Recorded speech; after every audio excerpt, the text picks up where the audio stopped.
Jilin is looking for a secure place to set up a tent on the chilly hills of a desolate island.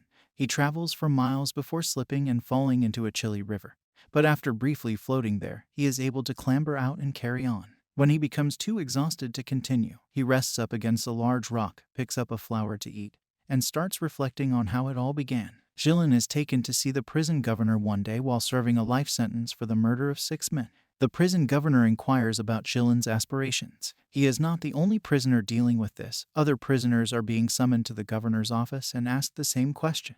Although Jilin's response is never shown, Moriak claims he wants to see the sea, Yakat claims he wants to witness the war against China, Obsianker refuses to speak. Obsian desires to work in this prison and become a governor. Talia desires to monitor the space station's development, and Sipa desires to see women once more. They are informed by the governor that they have been chosen for deportation to a penal colony. Following that, everyone is boarded onto a ship. Although Obsian acts like he is the boss and even kills a man to take his bed, the convicts are divided into groups and placed in cells just like in the real prison. The captives begin to worry when the hatch is eventually closed and the boat departs because they believe this entire ordeal was a ruse to leave them to perish at sea. As though, when men start acting violently, Jilin recalls a conversation he had with Sipa when he was still incarcerated. Sipa is severely mentally ill and frequently draws on the wall and rambles. But on that particular day, he remarked that there are no places left in heaven or hell and that a third, purgatory-like place was being constructed for people just like them. Jilin believed it to be more of his normal rubbish at the time.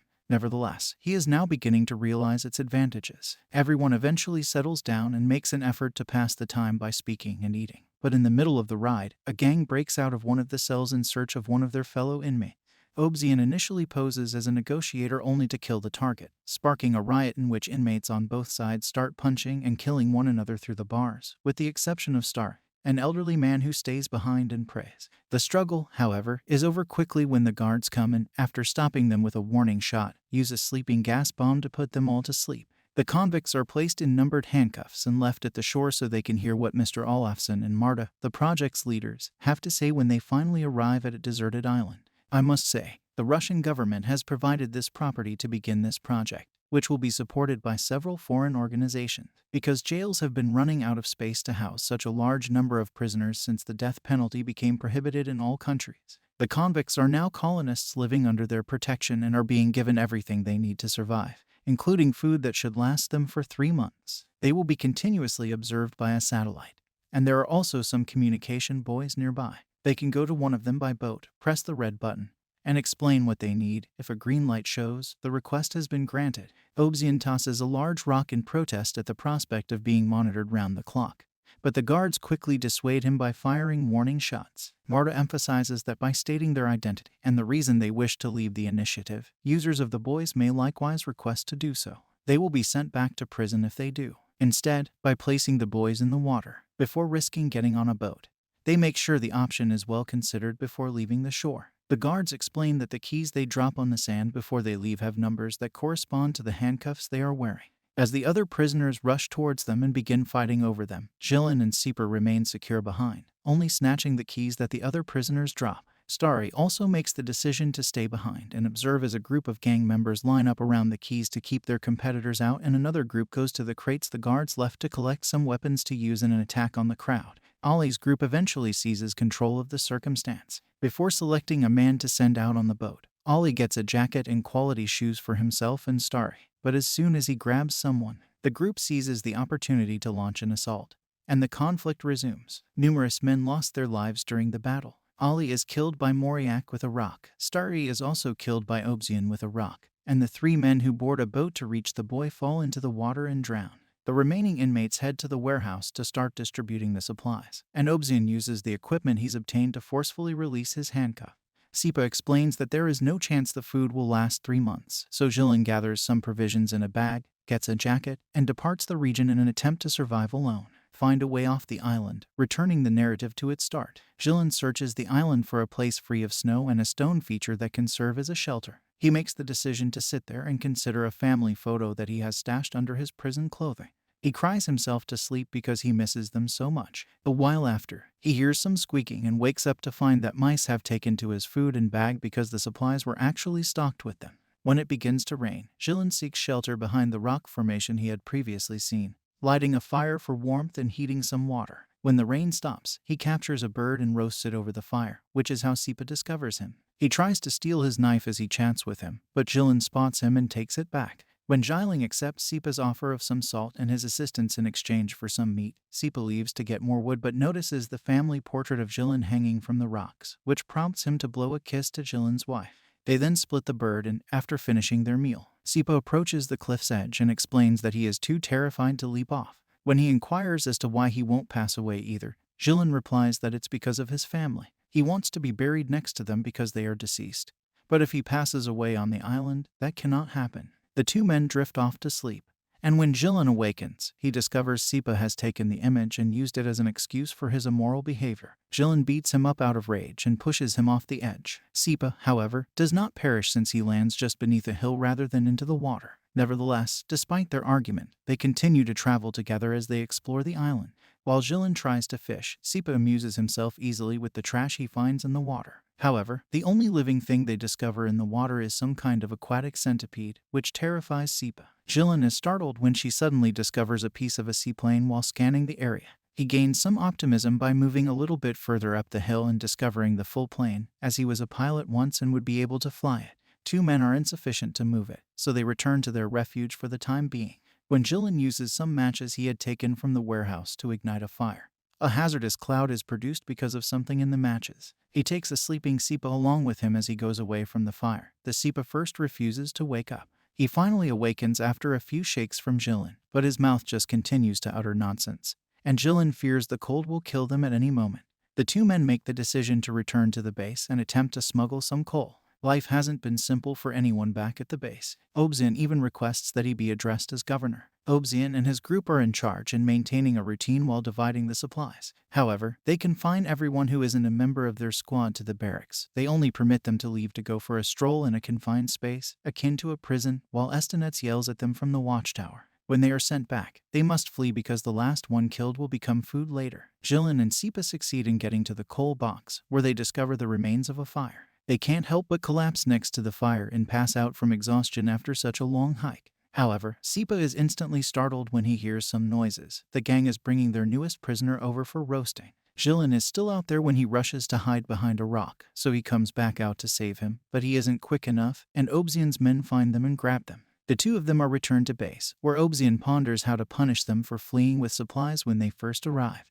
Yakut tries to remind them that they were on their side during the ship conflict, provoking Estenets to chastise him for trying to meddle. Yakut responds by punching him, which prompts the entire gang to unite and hit Yakut back, earning Yakut a spot in the barracks with Jilin and Sipa. When Estenets says it's time to go back, they continue to walk around. Jilin stays behind, but Sipa returns and drags him inside. They are forced to watch as the last guy standing is taken prisoner and chained to a pole. As he begs for water as his dying request, Sipa takes pity on him and offers him a cup before he is slain. Later, just before they turn in for the night, the gang talks about the potential for rebellion.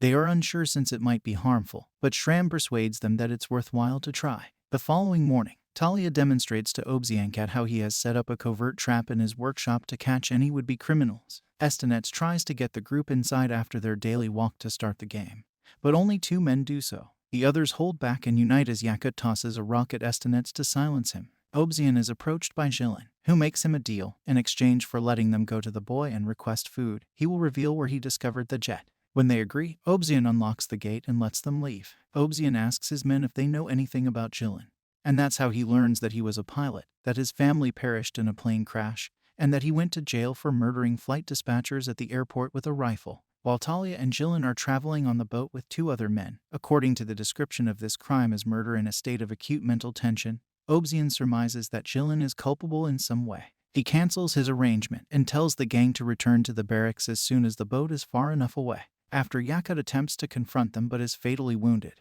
Obzian snatches another man and declares that the game has resumed. Because Obzian's men are armed, the group can only flee back to the barracks because engaging in combat would not be wise. One of the men falls off the boat when they are at sea, but they manage to bring him back up by the time they catch him. When Talia reaches the boy, he begs for assistance, but nothing he can do, not even his tools, will fix it. When they return to the shore, Jilin informs Obzian that food is on the way, but Obzian is skeptical because there wasn't a confirmation signal. Obzianka moves around with his arms open when Talia reminds him that the plane exists, even if Obzian doesn't think it's real either. This causes Obsian to become distracted and grasp him by the neck, which gives Talia the opportunity to attack him from behind and murder him. Amerbek and Arjanov, two more members of his gang, kill the rest of their group while Estonets escapes before they can catch up with him. When they seek Jilin's advice, he tells them to free the men from the barracks because he is positive that food is on the way and that the broken light prevented them from seeing it. Talia believes they should be buried, but the guys are dubious and remind him that they have enough bodies to eat later. After Jilin again informs him about the plane, Amerbek and Arjanov agree to go along. They release the inmates and advise them to be calm and work together because they won't be using one another as food any longer while they wait for the food to arrive. Additionally, they'll send a party to recover the plane, which they'll store in a hangar they'll construct and gradually fix so that it can take off again later. Sipa abruptly foils their plans by declaring there is no satellite while scrawling in sauce message with 3 bodies and some sand. Later, when Estonets comes to the base, they choose to disregard what he's done to them for the time being and share their food with him regardless because the new regulations state that they must maintain peace. The men are led to the plane by Jilin, and their spirits soar as they realize he has been speaking the truth. Together, they disassemble it for simpler transport and return the pieces to base. Eventually, Marta and a number of guards arrive on the island. While they use gas to keep the men away, they do let Jilin visit and speak with her about the list of goods they've asked for. He adds that the gas is needed for the generators, which are intended to be powered by wind but are ineffective during the Arctic night, adding to her confusion over why they are asking for it. In actuality, they desire aviation fuel. When Jilin uses the opportunity to inquire as to why they failed to respond to Sipa's sauce transmission, Marta explains that because their satellite is an infrared one, it can detect heat. As a result, they can find people in stoves but not words. She also asks what they were doing a few days earlier while they were so far from the base, and he replies that they were fishing. Because there aren't any fish in the vicinity, they don't believe him, so he lies again and says they've been eating those centipede-like animals, which she finds to be really shocking. They also ask how many of the original 206 colonists are still alive, which Jilin considers odd as they ought to be able to determine this information through their satellite. He says there are 87 people left, many of whom are ill, but none of them want to give up the mission and go back to prison. Mart informs Jilin that he has the right to make one particular request before departing. He then hands her a couple sheets of paper and requests that she serve the group well. Jilin and his guys test the gas in the plane hidden in the hangar after the guards have gone and pleasantly confirm it does work. After that, they see Marta and the guards leave the island as a fresh batch of American inmates arrives. Jilin wants to shake hands with the commander of these prisoners, who is a very big man. The man doesn't accept it. Instead, he strikes Jilin, setting off a brawl between the two parties. Sipa drags Jilin behind him to hide him in the workshop because the fight is fierce and no one holds back from going for the kill. One of the Americans tries to follow them but is killed instantly as he steps into Talia's trap. Arjanov challenges the American leader and is defeated, but Amerbek intervenes and kills the huge guy before he can be killed as the buildings around them take fire. The project leaders are keeping an eye on everything. Over 40% of the colony has been slain by the time they realize the situation is out of hand. So Marta calls the central office and is instructed to use code Naked Island, which sends a group of guards to the island to shoot all the remaining captives while Marta destroys Jilin's letters. Fortunately, Jilin, Sipa, Arjanov, and Talia are among the men who are still alive as a result of hiding in the mountains or the hangar. When they are about to board the plane, Sipa bids them farewell and goes to the hills so he can plunge into the water without fear. Together, they push the jet out of the way. Even though the guards shoot at them as they travel to the plane with the remaining trio, Jilin manages to take off safely. Jilin flees for his life after his 2 companions are shot to death, but not before he escapes safely.